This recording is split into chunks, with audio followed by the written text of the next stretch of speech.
Hello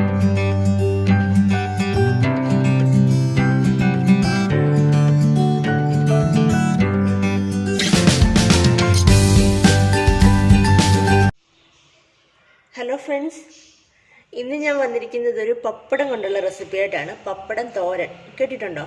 പലയിടത്തും ഉണ്ട്. ഒരു ഫ്രണ്ട് പറഞ്ഞു തന്ന റെസിപ്പി ആട്ടോ. അതാരാണെന്ന് ഞാൻ അവസാനം പറയാം. അപ്പോൾ ഇതിന് ആവശ്യമുള്ള സാധനങ്ങൾ ഞാനിപ്പോൾ 4 പപ്പടം എടുത്തിട്ടുണ്ട്.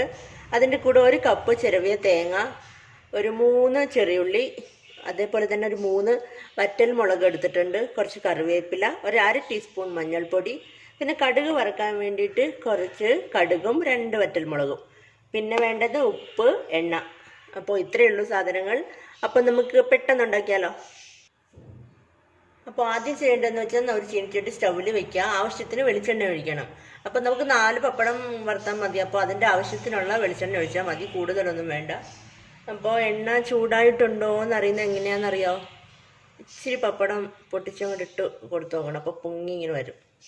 അപ്പോൾ അത്യാവശ്യം ഞാനിപ്പോൾ ലോ ഫ്ലെയിമിലാണ് കേട്ടോ വെച്ചേക്കണേ. അപ്പോൾ എണ്ണ ചൂടായിട്ടുണ്ട്. അപ്പം നമുക്ക് പപ്പടം അങ്ങോട്ട് ഇട്ട് കൊടുക്കാം. ഒരു ഫോർക്ക് വെച്ചിട്ട് കാണും.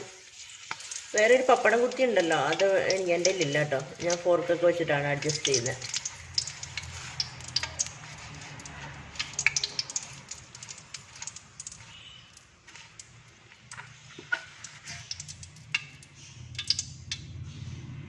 അപ്പോൾ പപ്പടമൊക്കെ വറുത്ത് കഴിഞ്ഞു. അപ്പോൾ ബാക്കി ബാലൻസ് എണ്ണ ഉണ്ട്. അപ്പോൾ ആ എണ്ണയിലിട്ട് നമ്മൾ എടുത്ത് വെച്ചിരിക്കുന്ന കടുക് അങ്ങ് ചേർത്ത് കൊടുക്കണം.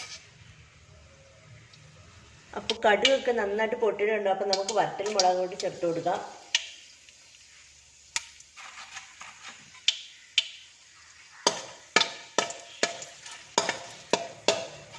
കറിവേപ്പില അങ്ങോട്ട് ഇട്ട് കൊടുക്കാം.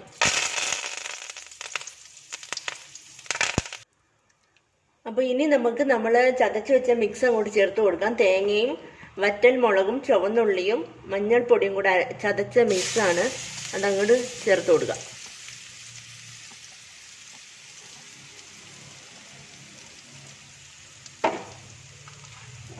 ഉപ്പ് അവസാനം ചേർത്താൽ മതി, കാരണം പപ്പടത്തിന് അത്യാവശ്യം ഉപ്പ് ചെറുതായിട്ടുണ്ട്. അപ്പം അത് നോക്കിയിട്ട് നമുക്ക് ചേർത്ത് കൊടുക്കാം.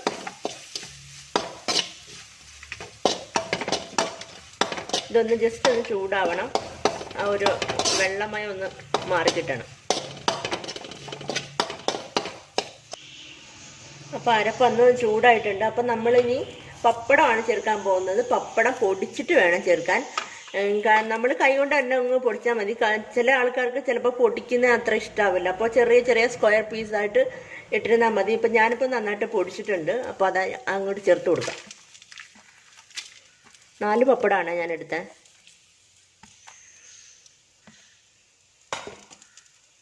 നന്നായിട്ട് അങ്ങോട്ട് മിക്സ് ചെയ്ത് കൊടുക്കും.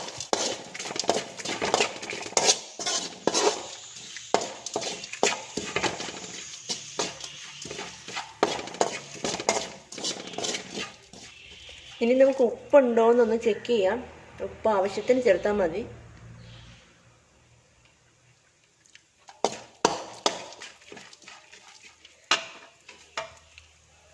ഒരു അല്പം ഉപ്പും കൂടി വേണം കേട്ടോ. ഞാൻ നേരത്തെ ചേർത്തിട്ടില്ലായിരുന്നു. പപ്പടത്തിൽ ഉള്ള ആ ഒരു ടേസ്റ്റ് ഉണ്ട്, എന്നാലും ഒരിത്തിരിയും കൂടെ വേണം. അപ്പോൾ ഒരു 1/2 ടീസ്പൂൺ ഉപ്പ് ഞാൻ ചേർക്കുകയാണ്.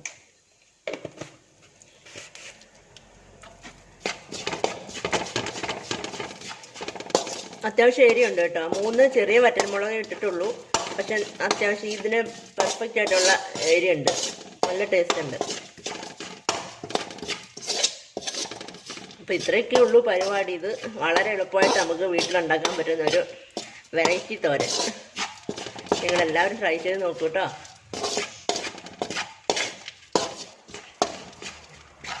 അപ്പം ഉപ്പ് കറക്റ്റാണോ എന്ന് ഒന്നുകൂടെ ചെക്ക് ചെയ്ത് നോക്കാം.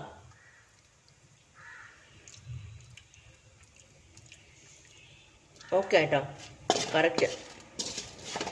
നല്ല ടേസ്റ്റ് ഉണ്ട്. അപ്പോൾ ഇങ്ങനെ വഴറ്റി കൊടുത്ത് ഇരിക്കുമ്പോൾ നന്നായിട്ടൊന്നും ക്രിസ്പി ആയിട്ട് കിട്ടും. നല്ല അടിപൊളി തോരൻ. എനിക്ക് ഇഷ്ടപ്പെട്ടു കേട്ടോ. നേരത്തെ ഒന്ന് ഞാൻ ഉണ്ടാക്കി നോക്കി, അതിന് ശേഷമാണ് നിങ്ങൾക്ക് പ്രസൻറ്റ് ചെയ്യുന്നത്.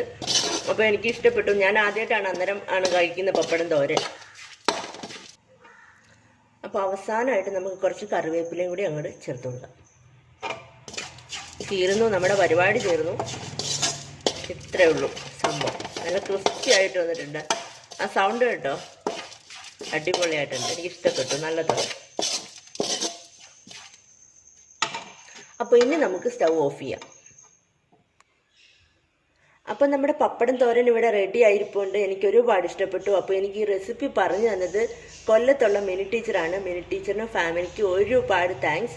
എന്നെ എപ്പോഴും സപ്പോർട്ട് ചെയ്യുന്ന ഒരാളാണ്. അപ്പോൾ ഒരുപാട് താങ്ക്സ്. അപ്പോൾ ഇനി ഇതുപോലുള്ള അടിപൊളി റെസിപ്പീസ് ഉണ്ടെങ്കിൽ പറഞ്ഞു തരണം കേട്ടോ.